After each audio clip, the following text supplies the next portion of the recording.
is net zo dat wij dit mooi zien in onze dagelijkse praktijk, hè, maar het wereldtoneel laat zien dat het wel degelijk realistisch kan wezen. Voor ons als politie is het absoluut belangrijk om allerlei verschillende situaties te oefenen waar we eigenlijk altijd motivatie kunnen krijgen. En daar is deze een onderdeel van.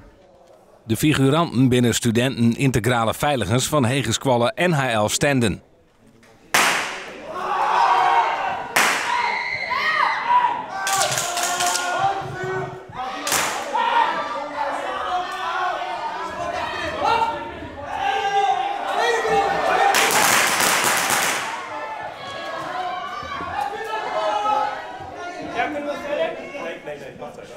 Voor onze studenten is het natuurlijk een prachtige kans om hier aan mee te doen.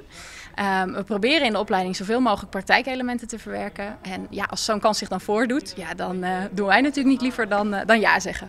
De figuranten binnen studenten integrale veiligers van Hegersqualle NHL Stenden. Maar dat is echt heel realistisch. Je kreeg een wapen in je hand en in het begin sta je een beetje zenuwachtig. En op een gegeven moment dan begint het rollenspel echt te lopen. En dan merk je dat iedereen gewoon heel erg realistisch meedoet. Gaat schreeuwt, iedereen rent weg. Zelf gaat je knop ook anders. Je loopt naar binnen, je lost een keer een los schot af. Iedereen raakt in paniek, dus dat geeft echt een hele realistische sfeer.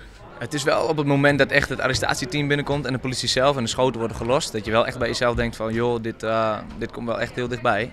En je schrikt wel. Het is wel een bepaald gevoel wat in je lichaam komt van joh, je schrikt.